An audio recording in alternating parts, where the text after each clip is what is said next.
Welcome to the History of English podcast, a podcast about the history of the English language. This is episode 69, From Conquest to Domesday.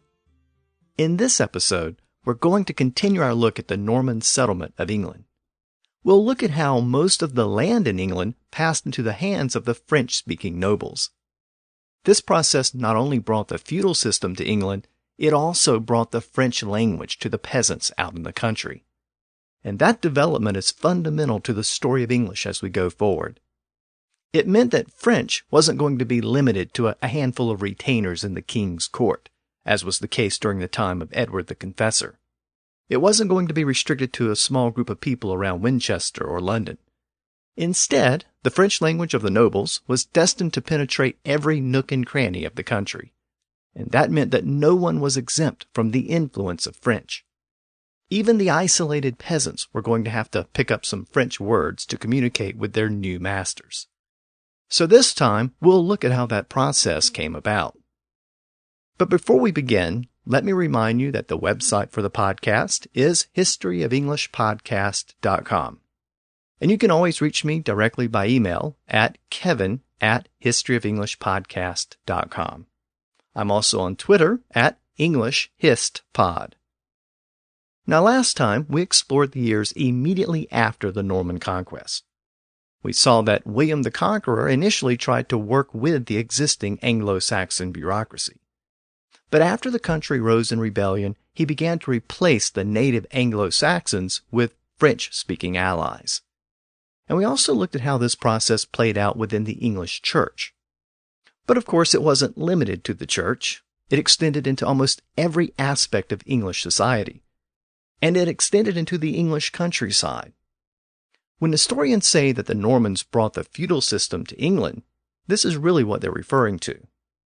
At the time of the conquest, there were several thousand Anglo-Saxon landholders in England, probably somewhere between 2,000 and 4,000 landholders. And William didn't just walk in and confiscate their lands. He allowed them to remain in place at first.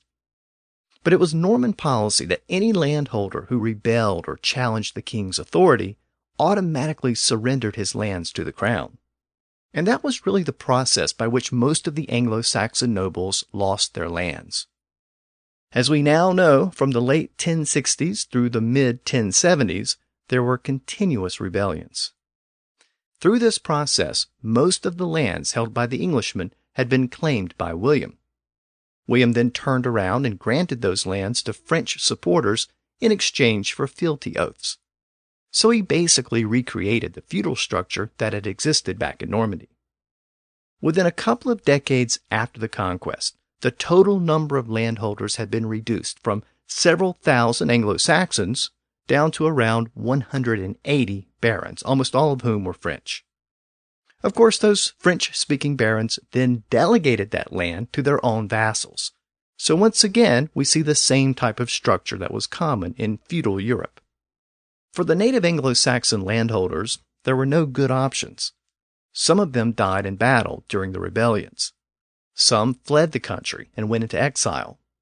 Those who lived and remained in England had no choice but to become vassals of French lords. In those cases, they went from being free landholders to tenants, bound to provide service and fees to their new masters.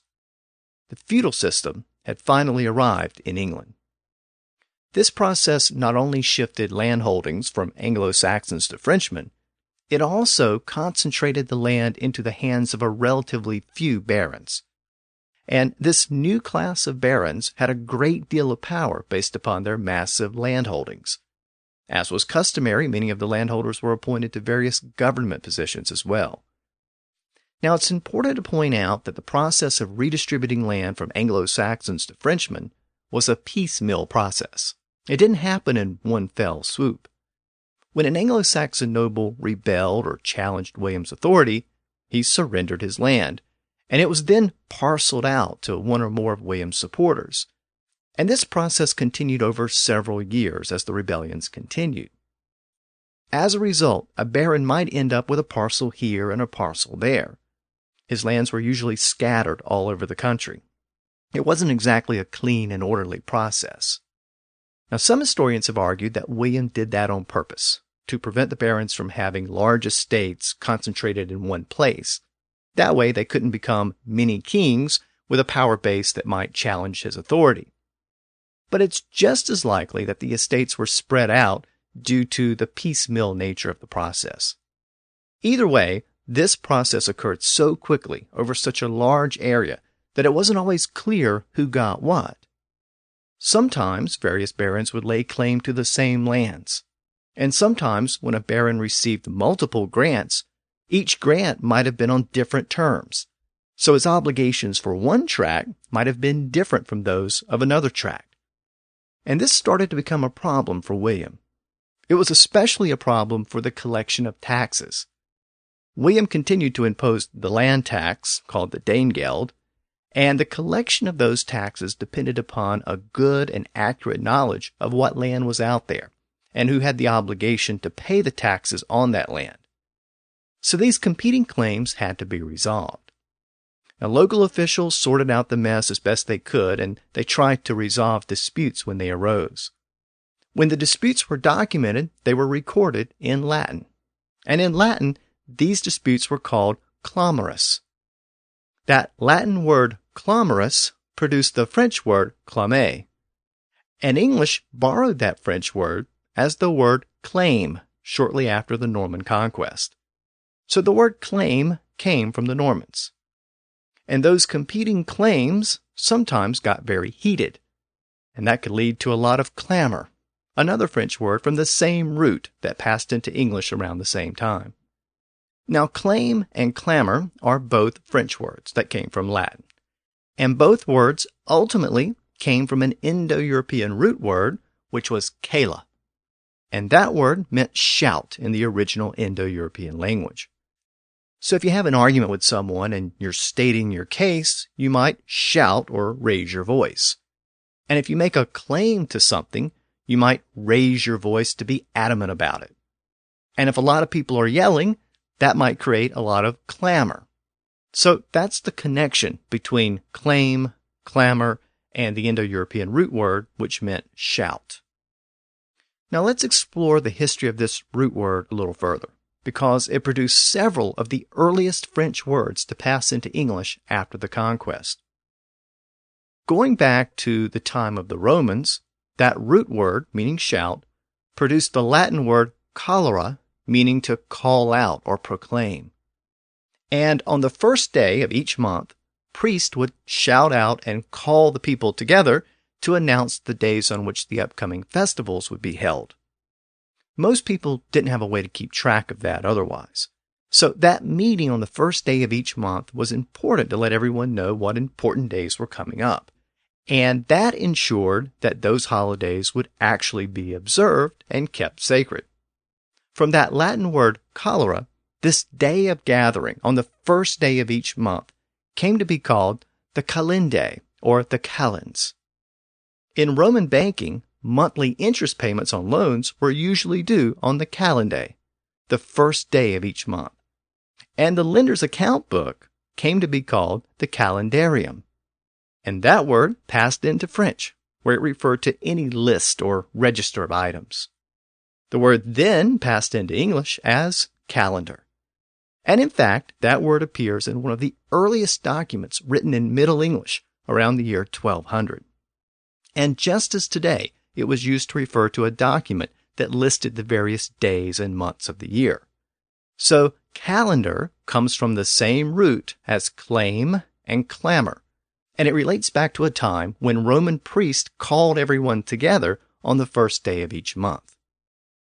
And speaking of the calendar, I should note that the Latin month names that we use today finally started to replace the Anglo-Saxon month names during this period. Some of those Latin month names had already filtered into a few Old English documents before 1066. And that isn't really surprising, given that most of the scribes spoke Latin, and they probably used Latin month names for church business. But most of those Latin month names don't actually appear in English documents until after the conquest. January was called after Yule in Old English. It was literally after Yule, so it meant the month after Yule time, The month was also called Wolfmoneth, which literally meant the wolf month. After the conquest, those terms were soon replaced with the Latin name January. The second month was called Solmoneth in Old English. It meant the mud month. Now, no one's really sure what that name referred to. In Germanic tradition, this was the month in which cakes were offered to the gods. So one theory is that the cakes resembled mud, or they had a gritty texture like mud, and that's why it was called the mud month. But that's just a theory. The month was also sometimes called the Calamoneth, or kale month, so it was named for a type of cabbage. But those names were soon pushed out and replaced with the Latin name February. March was Hreithmoneth. Again, the exact meaning of the name is uncertain. One theory is that it's based on the name of the Germanic goddess Rheda, and this was the month in which sacrifices were made to Rheda, thus Hreithmoneth. Again, it was replaced with March at the time of the conquest, and March appears in the earliest Middle English documents. The fourth month was called Estramoneth, or the Easter month. But keep in mind that Estra was a Germanic fertility goddess. Her name was later borrowed by the English Church for the Christian holiday. So the Germanic month name refers back to the goddess Estra because sacrifices were made to her during that month. But after 1066, that Old English name was soon replaced with the Latin name April. The fifth month was Thrimilcha, or three milkings. Now this was the month when livestock were so well fed on spring grass that they could be milked 3 times a day. But that month name was now replaced with the Latin name May. The 6th and 7th months occurred in the heart of summer, and during those months the weather was mild, so an Old English word meaning mild or gentle was used to name those months. That word was Letha. The 6th month was Eralitha, or before mild, and the 7th month was Afteralitha, or after mild. Those names were soon replaced with the Latin names June and July. The next month was Weadmoneth, the weed month. It meant the plant month, and now it became Latin August. The next month was Halimoneth, literally the holy month. It was the month for celebrations to offer gratitude for the harvest.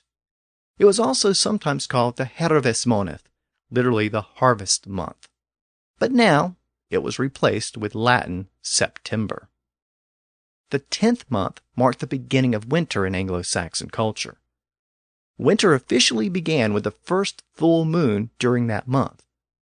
So the month itself was called the Winterfjuleth, literally the winter full, meaning the winter full moon. But now it became October. The next month was Blotmoneth, literally the blood month. It meant the month of sacrifices, when the cattle that couldn't be fed during the winter months were killed and eaten. But now it became November. The last month was the month before Yule, or the winter festival. So it was called Erayeola, literally before Yule. But it now became December. And then the year started all over again with Afteryeola, or after Yule, or January as we know it today. So these Latin month names were some of the earliest words borrowed from French and Latin after the conquest. Again, it's likely that some of the Latin month names were used before 1066. Since the church used those names, some Anglo-Saxons may have used them alongside the native terms, but those Latin names didn't really become widespread and accepted in English until after 1066.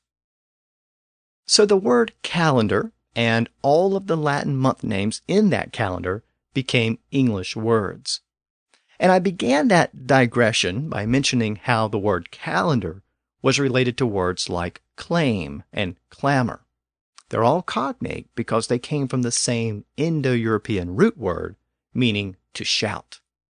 And I noted that out in the countryside, after the conquest, there was a lot of clamor because there were many competing claims to land. those new French nobles wanted to clear up that confusion and get clear title to their lands. And guess what? The word clear comes from the same Indo-European root as claim and clamor and calendar. Remember that the common root word meant to shout. And if you're in a crowded room, you might ask someone to shout so you can hear them. That way you can hear them clearly. And that's how we got the word clear, meaning transparent or obvious. It's another French word that entered English shortly after the conquest. And let's extend that thought a little further. Sometimes people might shout or speak loudly to convene a meeting and to be heard in front of a group of people. I noted earlier that that's how we got the word calendar, which referred back to the meetings called by the Roman priest on the first day of each month. Well, when people are called together, they assemble. And another word for an assembly or meeting is the word council. And once again, the word council is a French word that comes from this same root, the same root that gave us claim, clamor, calendar, and clear. And council also entered English from French, at least as early as the 1100s. So it's one of the first attested French words which entered English after 1066. And we have another French word from this same root which also entered English. It's the word class. In early Rome, people were called to arms during times of conflict. This sometimes involved a literal call to arms, where Roman officials literally shouted to announce the impending danger or conflict. From this same ultimate root word, meaning shout, the Romans produced the word classis, which meant a group of soldiers who were assembled together. It later evolved to mean a particular division of soldiers, and that sense, as a distinct division or group, gave us the word class. And with a new aristocracy in England, we started to see the emergence of two distinct classes, a French-speaking nobility and an English-speaking peasantry. But the word class didn't actually enter English at this point. It came in much later, around the 1600s. But again, it's ultimately cognate with words like claim, clamor, calendar, clear, and council. And they all relate back to that Indo-European root word that meant shout. So let's put some of these words together and see how they relate to our theme. The new French upper class often had competing claims to land, and they wanted clear rights to their new estates. So the Normans convened councils to resolve some of those issues. And it was actually very important that those issues be resolved. Those competing claims could lead to rivalries between nobles, and that increased the chances of a civil war between those nobles down the road. That's what had tended to happen back in France, and William wanted to avoid that kind of instability in England. But there was a more immediate concern as well. England still relied heavily upon a land tax for revenue, and you couldn't really have an effective land tax if you didn't know exactly what was out there in the countryside, and you didn't really know who was responsible for paying the tax on the land. And William and all of his new French nobles were new to this land, so they needed to sort out exactly what was there, who had the rights to possess it, who held what lands from whom, and where the boundaries were from one tract to the next. By the year 1085, William had been back in Normandy for several years dealing with issues there. But in that year, 1085, William returned to England to sort out some of these issues.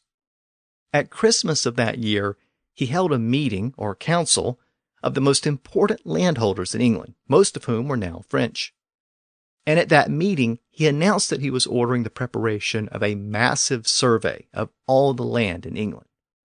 The survey would identify every parcel of land. It would also identify the holder of the land and the value of the land. And to put all of this into some context, when William arrived back in England, the Danes were preparing another invasion of England. Now, as it turned out, internal troubles in Denmark prevented that attack from ever occurring, but it shows that the Danes were still a threat out beyond the horizon. Meanwhile, back in Normandy, William found himself in more or less constant battle with his neighboring provinces. The French king was also looking to take William down since he was now a king in his own right. And even his son Robert was rebelling against him in Normandy. So as William announced plans for the English land survey, he was probably thinking about the tax implications and the need to raise revenue, but he was also probably thinking about the need to defend England from outside attack, while at the same time pursuing his wars in Normandy. So some historians think all of this was connected. The survey was conducted and completed by August of the following year, and when the survey was complete, William held another meeting at Salisbury. And at Salisbury, William asked all of the landholders present to swear an oath of fealty, not only to provide military service to him in England, but also to provide military service in France. And that was really an expansion of the traditional duties owed by the barons. It was one thing for a baron to take land in England in exchange for an oath to provide service in England, but now they were being asked to fight in France as well. So two important events occurred at that Salisbury meeting. The land survey was completed and made public, and the barons swore this new oath of fealty to William. And it wasn't just the barons. A lot of the vassals who held land under the barons also swore that oath. The British historian J.C. Holt has argued that these two events were connected, that the survey was prepared partly in exchange for that new fealty oath. So the survey was a way for William to basically kill two birds with one stone, so to speak. The survey identified all of the land in England so it could be taxed, and that allowed William to pay for the defense of England. But it also identified the persons entitled to possession of each tract, so it basically resolved most of those pending disputes among the landholders. It cleared up any lingering confusion, and going forward, the barons and nobles could use that survey as the final, definitive record of all the landholdings in England. So the barons and the landholders finally secured clear rights to their lands. And in exchange for that clarity and certainty which William offered them, they swore a fealty oath back to him. And it was an oath to fight for him and defend him in both England and France. Now, we can't be absolutely certain that the pieces were connected in this way, but it makes sense. And in fact, this view helps to explain the name that was ultimately given to the survey.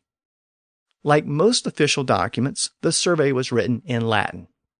And the name of the survey in Latin was Liber de Wittonia, literally the Book of Winchester, because that's where it was maintained.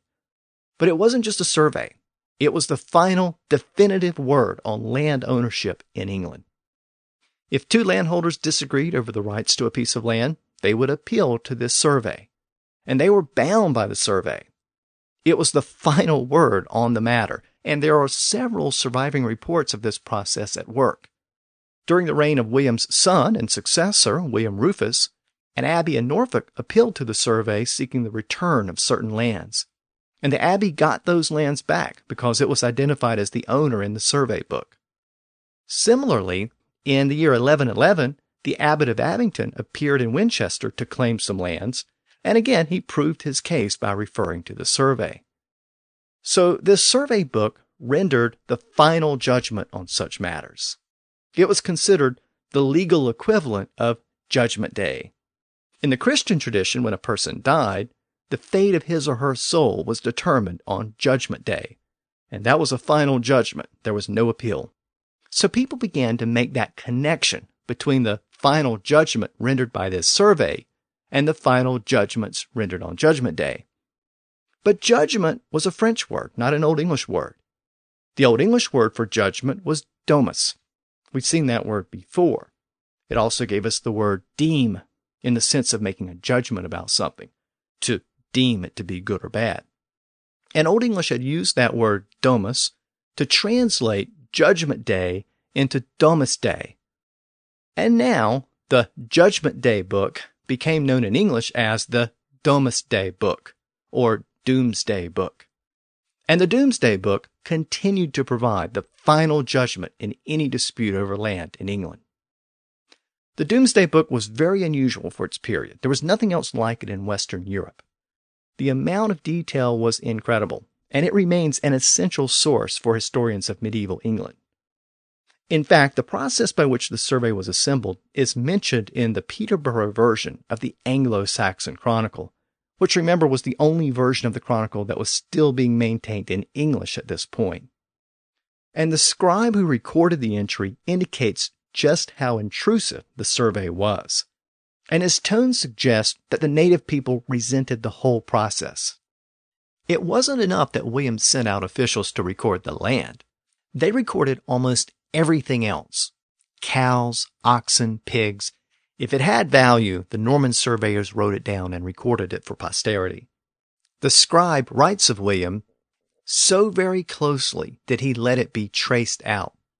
Swaswutha nearwelicha hehit late utospurian, that there was not a single hide nor yard of land, that nasan alpehida ne on girdalandas. Nor further it's shameful to tell, though it seemed to him no shame to do it. Ne fyrden hit is shame to tellena, och hit ne thokta him nen shama to dona, that not an ox, nor cow, nor swine existed that was not set down in his writ. An oxa, ne an coo, ne an sween, nes belufan, that nasje set on his yerita. So that's how detailed the survey was. No stone was left unturned. Now all of this does raise an interesting question, though. If the Domesday Book identified the persons entitled to possession of each tract of land, how did the surveyors come to those conclusions? In other words, how did they resolve the disputes among the bickering nobles? Well, as the surveyors proceeded from village to village, they called on the local lords and peasants to furnish them with information. And whenever there was a disagreement over a particular matter, it was the Norman tradition to set up a panel of inquiry. They would often meet in the open air in the village green. And there they would hear each side and then determine the boundaries and the rights and obligations of each estate. As each side presented their case, they had to swear that they were telling the truth. The Latin word for swear was juro, now being pronounced as juro in medieval Latin. And the panel who heard and decided those competing claims was called the jury. And again, the word jury was one of the first French words to enter English after the Norman Conquest. In fact, the Normans often, but not always, used a 12-person jury to decide disputes, just as we typically do today. Now, the ultimate origin of the jury system is a matter of some debate. The Germanic tribes had used panels of people to decide disputes as well.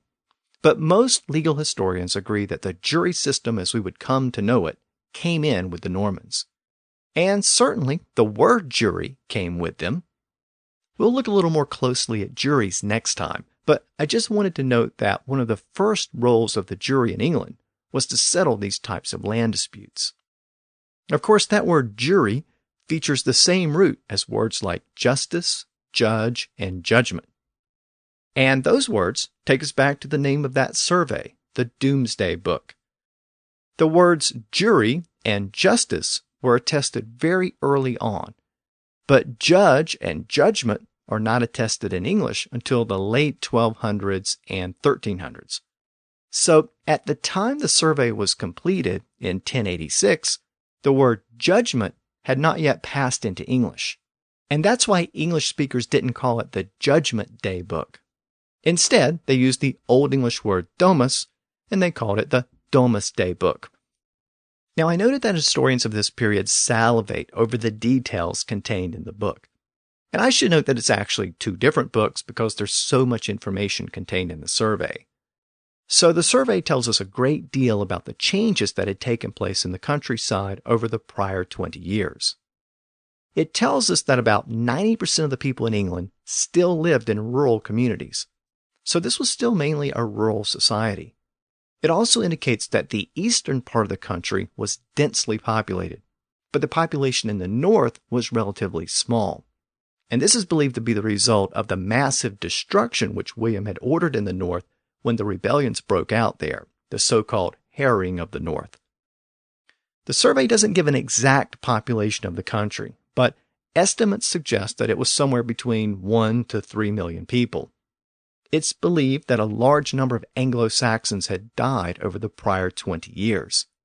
Some were killed in the uprisings and rebellions. Others died due to starvation when their land and livestock was seized.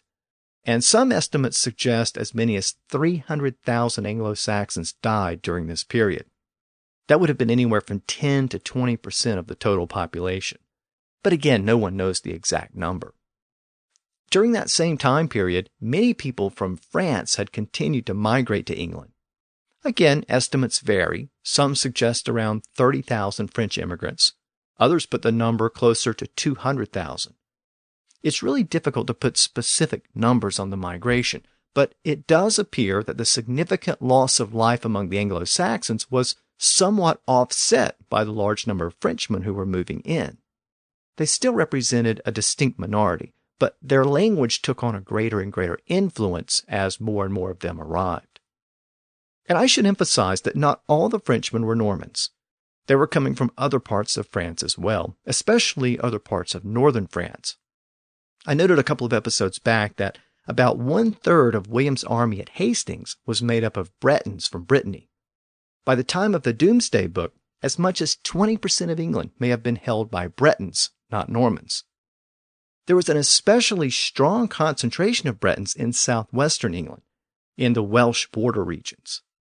These areas were geographically close to Wales, and so there was a lingering Celtic influence in some of those regions.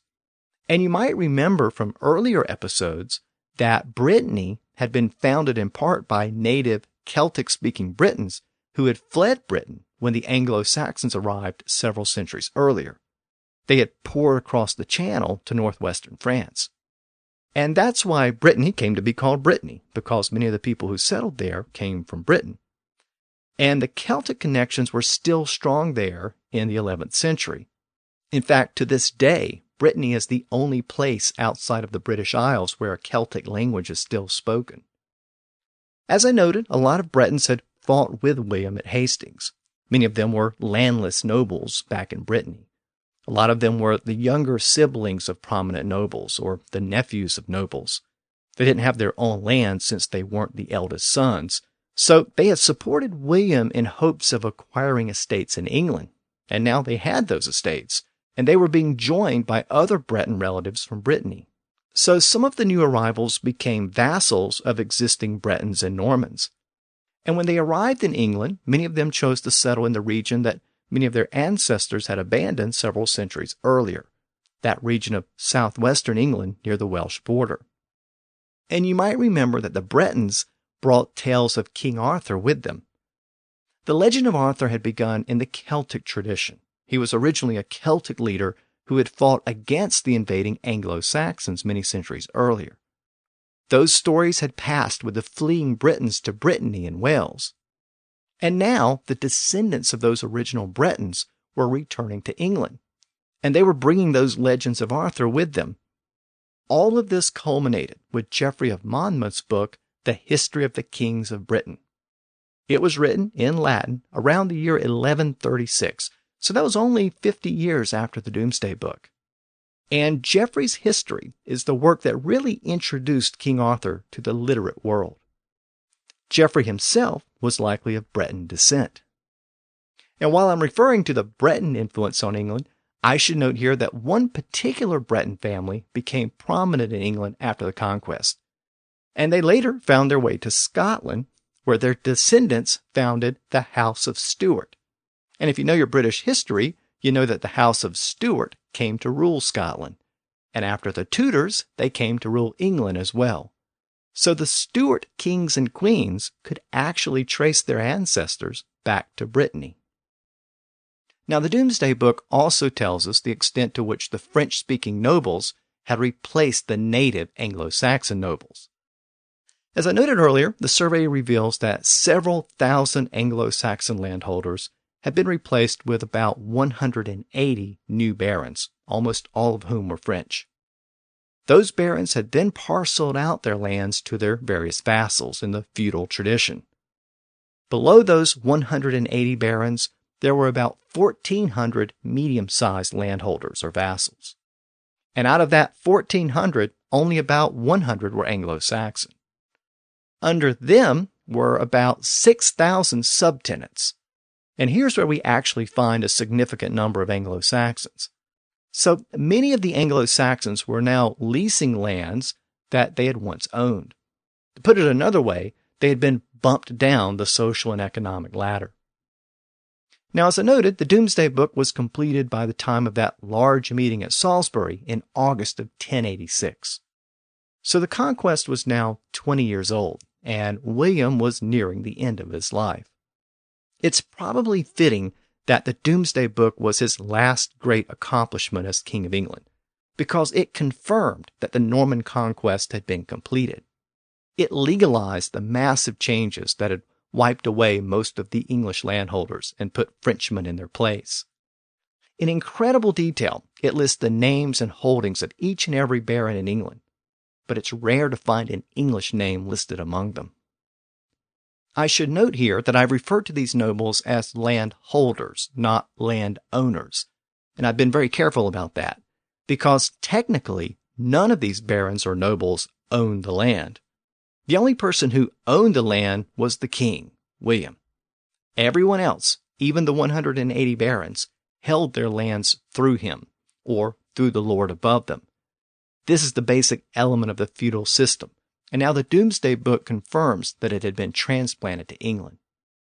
I should note here that the Domesday Book indicates that those 180 barons actually held slightly more than half the land in England, 54% to be exact. William retained about 17% of the land for himself, and about 26% of the land was held by the church. But the church then parceled out its land to vassals just like the nobles did. That left about 3% of the land that was held in some other type of tenancy. So William was French, and almost all of the barons were French, and the church was now dominated at the highest levels by Frenchmen. So just about all of the land in England was now under the direct or indirect control of Frenchmen. So the Norman settlement was complete. England's nobility had been replaced. But what about their English language? Well, of course, it was still there.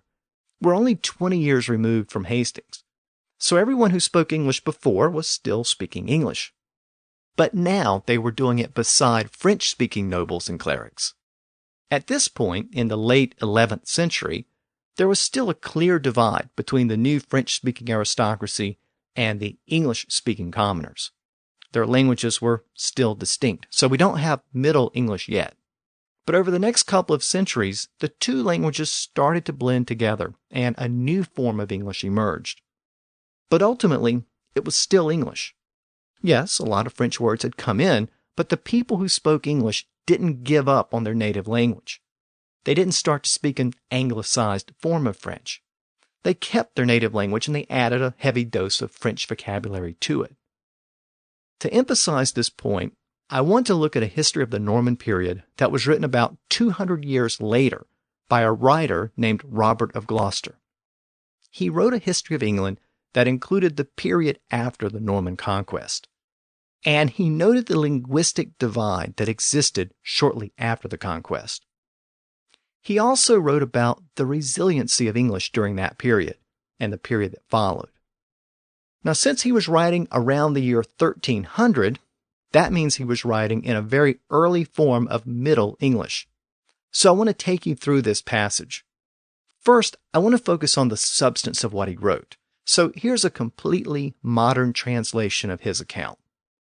He wrote, "England came into the hands of Normandy, and at the time the Normans could not speak any language but their own. They spoke French at home, and they taught French to their children. As a result, all of the English nobles that descended from them now speak the same French language that they inherited. And if a man cannot speak French, people think very little of him. But the low men and commoners hold on to their native English. I think there's no other country in the world where people hold on to their language like the people of England do. Because people know that it's important to speak both languages. For the more a man knows, the more worthy he is." Now, I want to take you through that passage again and focus on the language itself this time, the language as it existed around the year 1300. So that's about 2 centuries away from where we are now in the overall narrative. And I want you to see how familiar the language has become by the end of that period, as we start to enter the period of Middle English. Now, the language is still a little tough for modern ears, so let me begin by giving you a more literal translation first, and then I'll take you back through it in the original Middle English. That way, the Middle English may make a little more sense. So, here's a translation that's very close to a literal translation using modern English. Thus came Low England into Normandy's hand, and the Normans could not speak then but their own speech, and spoke French as they did at home, and their children did also teach. So that high men of this land, that of their blood come, hold all the same speech that they from them took. For but a man knows French, one tallies of him little, but low men hold to English, and to their own speech yet. I think there be not in all the world countries none that not hold to their own speech but England alone. But well men know that to know both well it is. For the more that a man knows, the more worthy he is. So that's a more literal translation. Now, let's go through it one more time, this time in the original Middle English. By the way, you'll notice that it was originally composed in rhyming verse, which was quite common in Middle English.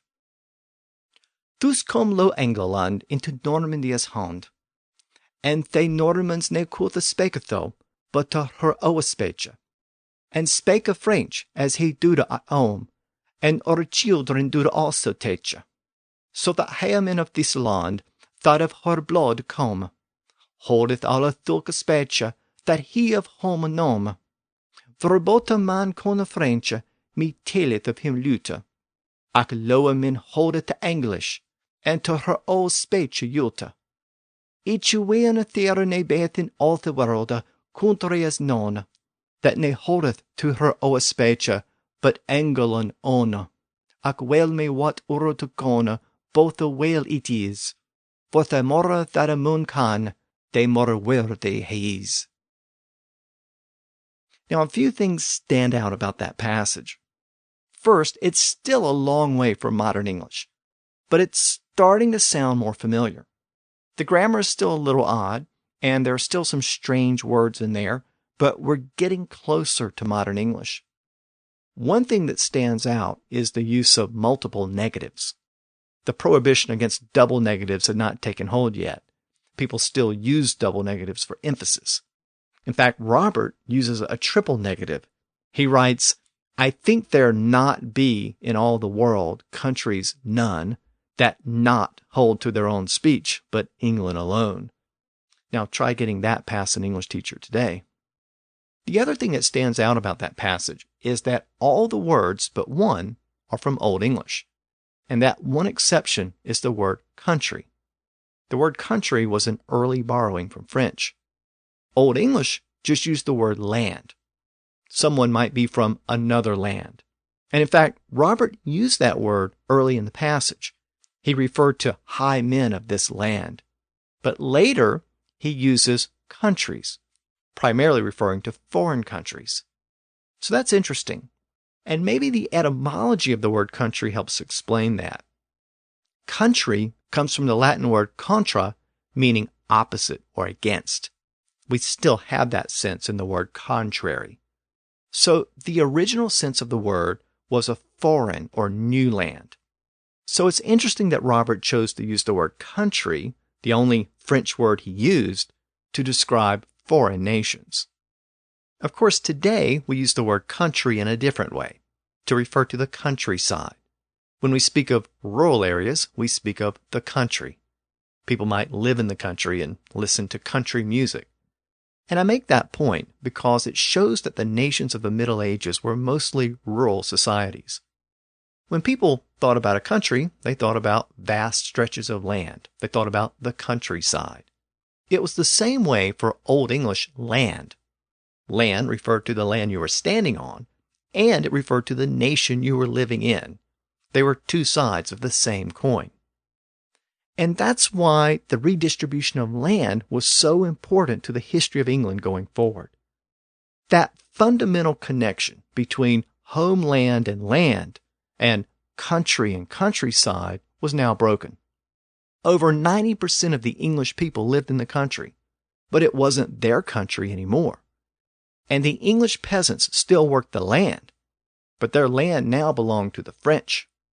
And I think that's the broken connection that Robert was getting at with that passage. But despite that broken connection, Robert tells us that the English people held on to their native language. And Robert's passage confirms that. Only the word country came from French. Every other word was native English. But make no mistake, those French words were starting to pour in.